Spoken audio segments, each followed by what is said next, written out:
Welcome to the newest episode in an ongoing Legendarium series about the heroes of the Trojan War. In this episode, Odysseus, we will talk about how the king of Ithaca came to serve Greece during the Trojan War and built up a remarkable war record even before his epic 10-year journey home. Odysseus may be more famous as the hero of the Odyssey, which tells the story of his 10-year journey back to Ithaca after the Trojan War.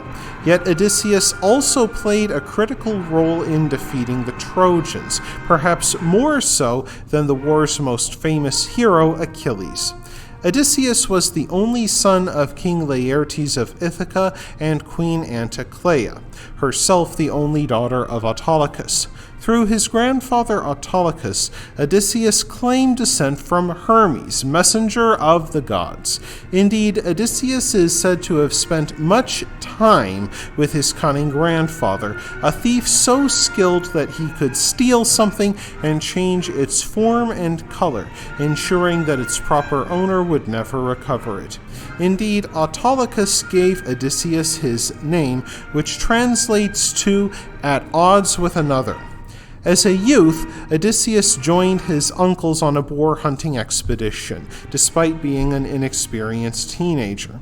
He killed the boar, but only after the animal left a deep scar on one leg. He grew to become a short, broad-shouldered man of great cleverness, and became one of the suitors of Helen, stepdaughter of King Tyndareus of Sparta. Yet he was really more interested in her cousin Penelope. And because so many men came to court Helen, King Tyndareus feared that war would break out among the disappointed suitors. So Odysseus gave King Tyndareus a solution. In exchange for help pursuing the hand of Penelope, he advised Tyndareus to make all the suitors swear an oath that they would support the marriage of Helen no matter who married her. Since all the suitors hoped or expected to marry Helen, they happily swore the oath, and when the royal family chose Menelaus to marry Helen, the other suitors peacefully left Sparta, and Odysseus married Penelope.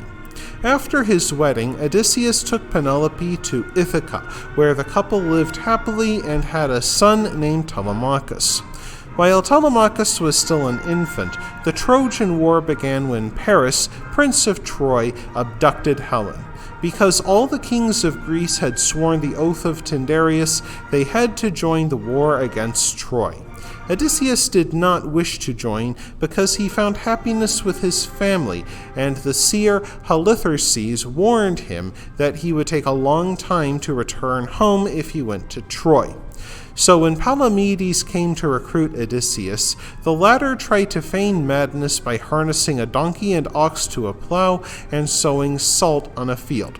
Palladion exposed the ruse by placing Odysseus' son Telemachus before the plow, and when Odysseus stopped his team to save his son, he also revealed his lack of madness and had no choice but to join the expedition. Having joined the Greek war against Troy, Odysseus consulted the seer Calchas and learned the Greeks would only win if Achilles joined their forces.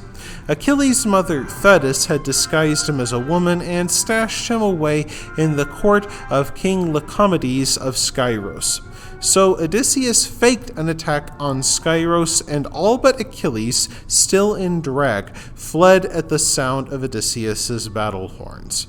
Unsurprisingly, once he arrived in Troy, the crafty Odysseus became a wise advisor and skilled strategist.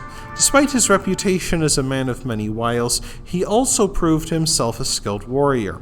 In books 4 and 5 of the Iliad, he avenged the death of his comrade Lucus by hurling a javelin through the skull of his killer, Demophoon, a mighty throw indeed. Later in Book 11, when Hector threatened to seize the Greek fleet, Odysseus summoned Diomedes and stunned Hector with a spear to his helmet. After the death of the talismanic Achilles, Odysseus took charge of the Greek war effort. The seer Calchas advised Odysseus to capture the Palladion, a sacred wooden statue of Athena found by Troas, the founder of Troy. To achieve this, Odysseus recruited the warriors Neoptolemus and Philoctetes. The latter carried the weapons of Achilles. To find the sacred statue, Odysseus disguised himself as a beggar and slipped into the city. Helen, by now anxious to end the war and return to Greece, guided Odysseus to the Palladion. The next night, Odysseus and his men slipped into the city and made off with the prize statue. This crushed Trojan morale and set the stage for Odysseus's final and most famous trick. With divine inspiration from Athena, Odysseus had carpenters build a huge horse in which he could hide several Greek soldiers. He then had the Greeks abandon their camp and sail out of view. The Trojans believed that they had finally won the war and took the horse into their city. Under cover of night, several Greek soldiers within the statue of a horse slipped out, opened the gates, and the city of Troy fell. Yet Odysseus, because of his pride and refusal to thank the gods for their inspiration, would endure 10 years of high adventure before he could ever see his beloved family again. That wraps things up for this episode of The Legendarium. I hope you enjoyed it.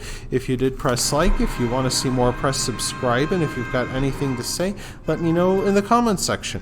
Thanks again for joining me, and I hope you have a great rest of the day.